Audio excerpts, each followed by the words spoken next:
Previously on the Kira trilogy. Hillary hasn't created a job in her entire life. Other than at the FBI, of course. The nerve of her challenging your business record. That's like Michael Moore teaching gymnastics to Simone Biles.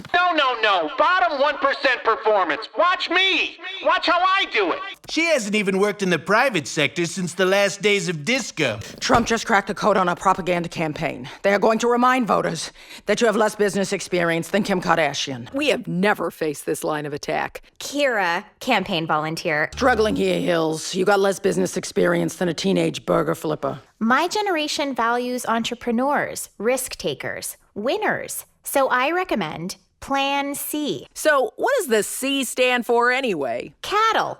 You're going to talk about your amazing results trading cattle futures in the 70s. If this makeover sticks, you'll go from corrupt Soviet civil servant to millennial hero overnight. Cattle time! Yeah, buddy. Oh, yeah. They bought it. Plan C is a go. Excellent, Kira. It's all coming together nicely.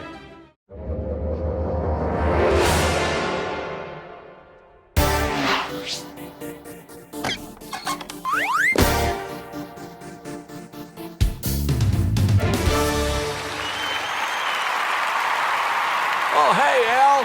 Kira, if Gore becomes a bore, please chime in. Becomes? Touche.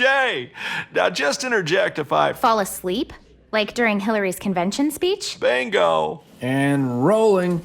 This is Al Gore, and hello, everyone, particularly you millennials born after Hillary morphed into an uptight, inauthentic bureaucrat. Today, I'm going to tell you about pre-pantsuit Hillary, fearless commodity speculator. Arkansas, 1978. Hill and Bill were about to start a family and needed to upgrade to a bigger house. But their salaries barely exceeded $50,000 combined. And they were up to their eyeballs in student debt, just like so many young people today. Bill was otherwise occupied back in those days, so Hillary took charge. Without a shred of training or experience in finance, Hillary gambled the tiny family nest egg in the riskiest of financial markets, agricultural commodities, mainly cattle. Armed with only the same Wall Street Journal everyone else reads, Hillary knocked it out of the park. She was a natural, one of the best traders ever. But despite her success trading alone, Hillary knew she could do even better with an advisor. So she hired Jim Blair, and they were stronger together. Stronger together! Indeed. Let me show you just how strong they were together. Here are the annual returns you'd have earned in a few top tech companies since their IPO. Apple, 17%. Google, 28%. Facebook, 32%. How about an investment in Donald? Good question. Private company. If you believe Mark Cuban, Trump would have returned only 10% per year from the day he graduated from the Wharton School at Penn State. Now, how about Hillary? Excellent question, Bill. Hey, stop! Whoops. And if you can see this, Hillary's annualized return trading commodities via Jim Blair. Jim Blair? From Tyson Chicken? The biggest polluter in Arkansas when Bill was governor? Just a coincidence, of course. Of course. Kira, don't get me started on pollution. As I was saying, the return on Hillary's investments, 32,000%. Numbers don't lie. When it comes to business, Hillary is strong and the Donald is weak. Totally agree, Al.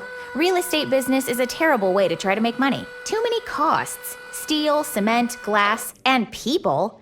Trump made the same stupid mistake as Apple, Google, Facebook, and other loser companies.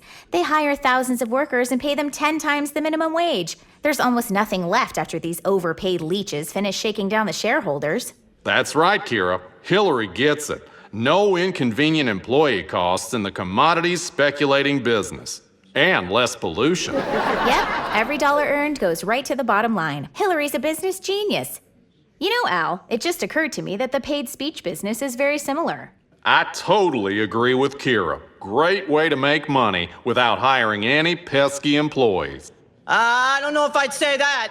Yeah, to be fair, the private jet doesn't fly itself, and she needs a flight attendant to serve the champagne and caviar. Flight attendants. Anyway, time for a viewer comment. Jenny from Virginia. If I don't drown in student loan debt, my parents' basement mold will surely kill me. Please teach me the Hillary trading method so that I can exit this miserable existence. Great segue. Let's head to the casino and I'll demonstrate it for you, Jenny. All right, let's play some roulette. Do you accept Social Security checks? Okay, I'll bet your chips.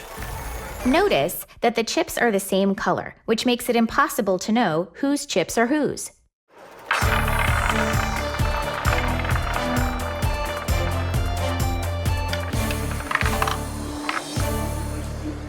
Huh? Did I win? Nope, those are Hillary's chips on red. Oh.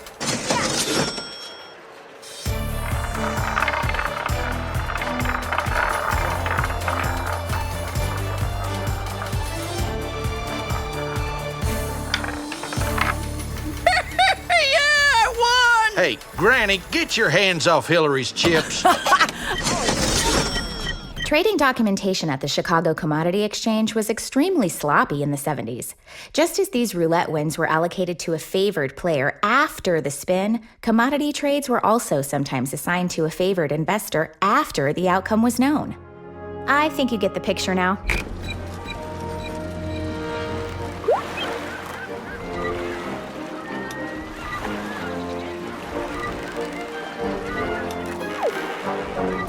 Looking good, Hillary. Feeling good, Debbie Was.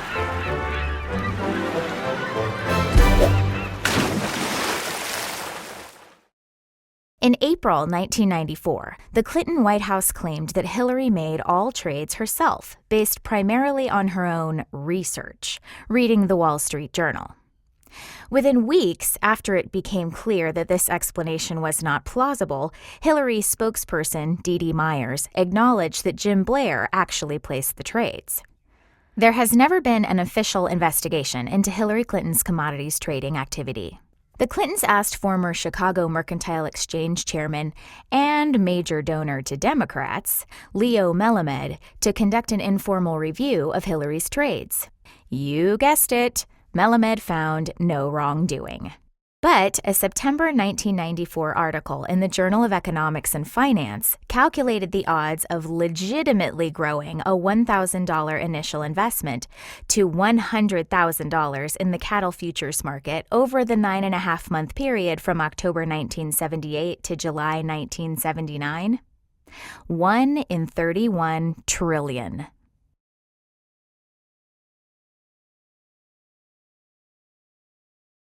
#I believe in math.